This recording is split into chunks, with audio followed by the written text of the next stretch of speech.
Hello बच्चों, गुरु माता channel में आप सबका हार्दिक स्वागत है। और आज मैं आपके लिए नई चीज़ लाई हूँ, मुहावरे। तो बच्चों, जो मुहावरे होते हैं, ये मुहावरे जो है एक शब्दों का जादू है।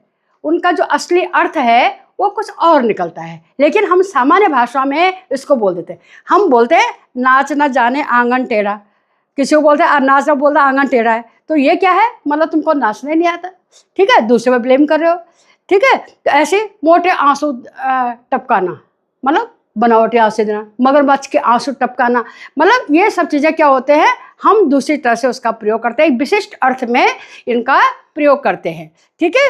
तो आज हम इसके बारे में पूरी तरह से अध्ययन करेंगे कुछ उदाहरणों के द्वारा। ये उदाहरण बच्चों मैंने जो बनाए हैं आपके लिए विशेष रूप में बनाए हैं, जो अधिकतर परीक्षाओं में आते रहते हैं, जो मैंने पूरा अध्ययन किया है उसके आधार पर इनको बनाया है। कि आपको मुहावरे समझाएंगे, एक में आप आज वाला देखेंगे, फिर एक कल और एक परसों। एक में आपको पूरी तरह से ऑप्शन वाला दूंगे जिसमें आपको भरना भी पड़ेगा और ऑप्शन भी देना पड़ेगा। दूसरे में आपकी जो पाठ्य पुस्तिकाएं हैं, उन पुस्तिकाओं से मैंने बहुत अच्छे से छांट कर लिखे हुए हैं, रखे हुए हैं। और कल के वीडियो में मैं आपको आपके किताब के सारे मुहावरे जो आपके किताब में आए हैं, उन मुहावरों को मैं आपको आपके सामने प्रस्तुत करूँगी। ओके, तो चलते हैं अब हम मुहावरे के लिए। है क्या है मुहावरा? कुछ नहीं है, यह है साधारण सा अर्थ है, विशेष और विलक्षण अर्थ होता है। मैंने जैसे कहा नाच न जाने आंगन टेढ़ा, कोई नाच रहा बोलता है अरे तुम्हारा फर्श सही नहीं है, कैसे नाचना है? हम बोले आता जाता है नहीं इसको नाचना, बोले ये नाचेगा। तो ये मुहावरे ऐसे वाक्यांश होते हैं, ध्यान रखिए, वाक्यांश, मुहावरे ऐसे वाक्यांश होते हैं जो साधारण अर्थ को न देख करके, साधारण अर्थ न देख करके एक विशेष और विलक्षण अर्थ को प्रकट करते हैं। उसको हम क्या कहते हैं? मुहावरे। अगर भाषा में मुहावरे नहीं है, अलंकार नहीं है, तो भाषा रह ही नहीं जाती। इसी के कारण भाषा को सुंदर, संक्षिप्त और प्रभावशाली बनाते हैं। ये मुहावरे जो है हमारी जो भाषा होती है उसको अत्यंत प्रभावशाली बनाते हैं, अत्यंत कोमल बनाते हैं, और उसके द्वारा हमको पढ़ने में भी अच्छा लगता है। तो ये आप समझ गए बच्चों, इसको क्या लिखा है? मुहावरे ऐसे वाक्यांश होते हैं जो साधारण अर्थ को न दे करके एक विशेष और विलक्षण अर्थ को देते हैं। उसको हम क्या कहते हैं? मुहावरे कहते हैं। अब यहाँ पर आएगा, सबसे पहले उदाहरण हमने दिया यहाँ पर 9 2 11 होना, ठीक है। 9 2 11 होना है, तो अर्थ क्या हुआ इसका? तुरंत भाग जाना। आपने देखा, पुलिस को देखा, चोर है, चोर ने देखा पुलिस आ गई, तुरंत भाग गए। पुलिस को देखते ही चोर 9 2 11 हो गए। ध्यान रहे, ध्यान रखना है आपको कि मुहावरे को ही प्रयोग में लाना है। तो याद रखना है बच्चों, आपने मुहावरे को ही प्रयोग में लाना है। मुख्य चीज क्या है? ये आपका जो अर्थ दिया है, तुरंत भाग जाना नहीं लिखना है आपको अर्थ में, ये आपको केवल समझने के लिए है। आप जब वाक्य बनाएंगे तो वाक्य क्या बनाएंगे? ये 9 2 11 होना ही आप वाक्य को बनाएंगे। कई बच्चे क्या करते हैं बच्चों, अर्थ लिख देते हैं। अरे मुहावरा लिख दिया मैंने, अरे अर्थ क्यों लिखा भाई? मुहावरे तो पर लिखा ही नहीं। तो ये जरूरी है बच्चों कि इसमें आप ये लिखें, ठीक है। इसके बाद जो मुहावरा आता है आपका दूसरा है आंख का तारा होना। आहा, आंख का तारा होना, बहुत प्रिय होना। हर बच्चा अपनी माँ की आंखों का तारा होता है, प्यारा बच्चा, सुंदर बच्चा, ठीक है। आंख का प्यारा होना, अत्यंत प्रिय हो जाना। तो यहाँ पर जो उदाहरण दिया है, देखो आपका आंख है, तारा है, आंख की पुतली के सामने दिखाई देता है। हर माँ को अपना बच्चा जो है बड़ा सुंदर सा लगता है, ठीक है। यहाँ पर आंख का तारा होना माने अत्यंत प्रिय होना। श्री राम दशरथ के आंख के तारे थे, प्यारे, सबसे अति प्रिय, ठीक है। इसके बाद तो जिस तरह जो आपका उदाहरण आता है, नेक्स्ट उदाहरण आपके सामने आएगा। आपको ध्यान एक ही चीज रखना है बच्चों कि बस इसका ध्यान रखना है, क्या है? बड़ा कठिन है भाई, लोहे के चने चबाना आसान काम नहीं है, आसान काम नहीं है। लोहे के चने देखो कैसे रखे, बहुत परिश्रम करना, बहुत कठिन संघर्ष करना। आजकल मेहनत का, आजकल जो है परीक्षा पास करना भी कोई जो है लोहे के चने चबाने से कम नहीं है। प्रतियोगिता परीक्षाओं में पास होना भी बहुत कठिन है। तो आप जो है लोहे के चने, ये जैसे लोहे है, इसको चबा सकते हैं? नहीं चबा सकते। देखो कैसे दांत वांत सब टूटे जा रहे हैं, बेचारे के आंसू निकल आए, पसीना निकल आया, टोकरी भरी हुई है, नहीं कर पा रहा है। तो बहुत कठिन संघर्ष करना, ठीक है। प्रतियोगिता परीक्षा में सफलता प्राप्त करने के लिए लोहे के चने चबाने जैसा है कि प्रतियोगिता परीक्षा ऐसे नहीं पास हो पाती हैं, सारा ज्ञान उड़ेलना पड़ता है। याद करना पड़ता है, तब प्रतियोगिता परीक्षाएं तैयार होती हैं। तो लोहे के चने चबाना, अत्यंत परिश्रम करना। इसके बाद आएगा आपका नेक्स्ट उदाहरण आएगा आपका खून पसीना एक करना। बेचारे किसान खेती बाड़ी करते हैं, दिन रात परिश्रम करते हैं, पानी से सींचते हैं और तब जाके इनकी खेती लहरा। इसके लिए ऐसा नहीं कि चुपचाप बैठ गए, खेती बन रहे तो बन रहे, सूख गए नहीं, खून पसीना एक करना पड़ता है, तब कड़ी मेहनत के पश्चात ही फसल उगती है। तो आपने उदाहरण देखा है, किसान अपने खेतों में खून पसीना एक करके अनाज को उगाते हैं। अनाज जो हम तक पहुँचता है ऐसे नहीं पहुँचता है, मेहनत से पहुँचता है बच्चों। तो खून पसीना एक करना, अत्यंत परिश्रम करना, कड़ी मेहनत करना। ये देखिए खेती है, ये बाड़ी दिखाई दे रही है, ये आपका उदाहरण हुआ।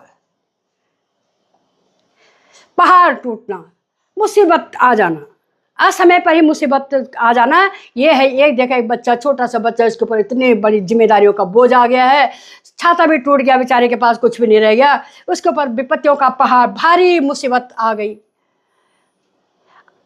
पिता की आकस्मिक मृत्यु से श्याम के परिवार पर विपत्ति का पहाड़ टूट गया। विपत्ति का पहाड़ टूटना माने मुसीबत ही मुसीबत आ जाना। एक छोटा बच्चा है, उसके ऊपर मुसीबत का पहाड़ टूट गया। तो पिता की आकस्मिक मृत्यु से श्याम के परिवार पर विपत्ति के बादल टूट गए।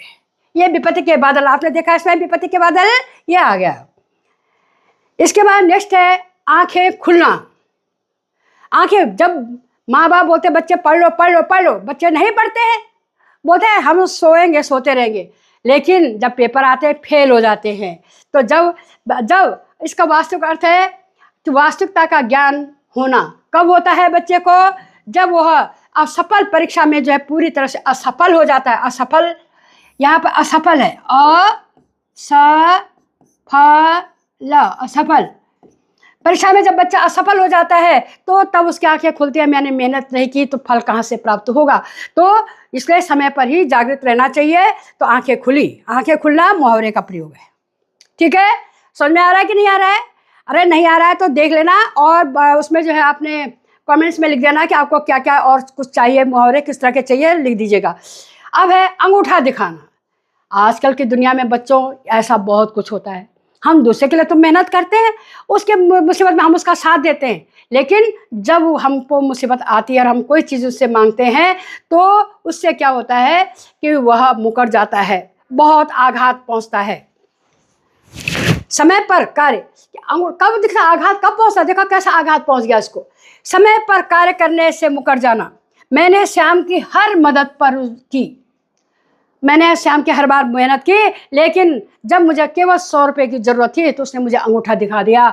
अपने पर अफसोस हो गया, कैसा मित्र है कि कुछ किया ही नहीं इसने। तो ये अंगूठा दिखाना आपका मुहावरे का प्रयोग हो गया। ठीक है बच्चों, इसके बाद नेक्स्ट है आपका आड़े हाथों लेना, खरी खोटी सुनाना। अध्यापक के लिए ले सकते हो, पिताजी ने जब अच्छे नंबर नहीं आए तो पिताजी ने अपने बेटे को अपने आड़े हाथों ले लिया। बच्चे ने अच्छी पढ़ाई नहीं की, अध्यापक ने उस बच्चे को आड़े हाथों ले लिया। अर्थ है खरी खोटी सुनाना। गलती करने पर अध्यापक ने छात्र को आड़े हाथों लिया। आड़े हाथों लेना माने अच्छी तरह से खरी खोटी सुनाना, समझाना। ईद का चांद होना, ये तो आप लोग सब जानते हैं, ये भी बहुत अच्छा मुहावरा है और अधिकतर आता ही रहता है। तो ईद का चांद होना, बहुत दिनों के बाद दिखाई देना। तो कमल ने अपने मित्र से कहा, अरे भाई आजकल तुम ईद के चांद हो गए हो, दिखाई नहीं देते। अरे भाई तुम ईद के चांद हो गए हो, दिखाई नहीं दे रहे हो बहुत दिनों से। तो ईद का चांद होना माने बहुत दिनों के बाद दिखाई देना। तो आपका मुहावरा होगा ईद का चांद होना। इसको आपको लिखना है, अर्थ को नहीं बताना है आपको, ईद के चांद को ही लिखना है उदाहरण के तौर पर। ठीक है, बहुत दिन, ईद का चांद होना माने बहुत दिन बाद दिखाई देना। दाल में कुछ काला होना, शंका होना, कुछ संदेह हो जाना। मैनेजर के हाव भाव देखकर लगा जैसे दाल में कुछ काला है। देखा कि वो बहुत घर में बड़ी बड़ी चीज़ें खरीद के ला रहा है, खूब पैसे भी लुटा रहा है, इसका मतलब इसने कहीं गोलमाल कर दिया है। ये देखो, ये सोच रहा पक्का ये सोने के सिक्के के जो कहाँ से आए इसके पास, पक्का इसने चोरी किया, कुछ ना कुछ दाल में काला है। कुछ संदेहात्मक स्थिति है, कुछ संदेह होना। इसके बाद है तार में आपको समझाऊंगी। और आज अब है आपने कितना पढ़ा है। यहाँ पर है आंख का तारा होना, मुहावरे का सही अर्थ है बहुत सुंदर होना, आंख में दर्द होना, बहुत प्रिय होना, धोखा देना। तो उत्तर हो जाएगा आपका बहुत प्रिय होना। समझ में आ रहा है, आ गया समझ में। दूसरा आता है आकाश पाताल एक करना मुहावरे का सही अर्थ है बहुत कोशिश करना, नुकसान उठाना, अंतरिक्ष यात्रा करना, लड़ाई करना, बहुत कोशिश करना। इज इट क्लियर बच्चों? समझ में आ गया? ओके।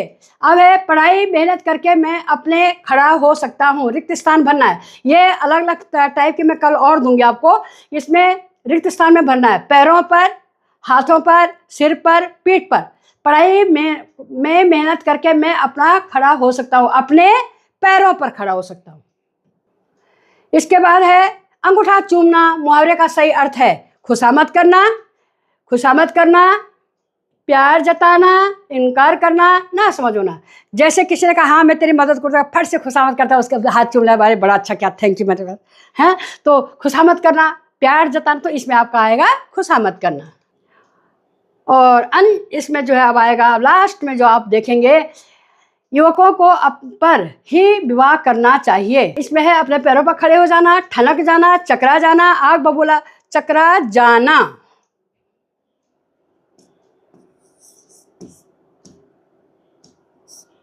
चकरा जाना, अपने पैरों में खड़े हो जाना, ठनक जाना, चकरा जाना, आग बबूला होना। तो सही उत्तर क्या हो गया बच्चों? आपने देखा है, ये देखो सफलता की सीढ़ियाँ चढ़ रहा है, देखो ऊपर चढ़ रहा है। अपने पैरों पर खड़ा होना मतलब लक्ष्य को प्राप्त कर लेना, ये उसका लक्ष्य, चांद सितारों में पहुंचना उसका लक्ष्य है। तो अपने पैरों पर खड़ा हो जा करके ही विवाह करना चाहिए, ताकि दूसरे की जो लड़की लाए उसके लिए कम से कम कुछ सुविधाएं जुटा सके। ठीक है बच्चों, तो आज के लिए हमने केवल इतना ही रखा है, और आप मुझे विश्वास है कि आप लोगों ने बहुत अच्छा पढ़ा है। आज के लिए बस इतना ही, धन्यवाद।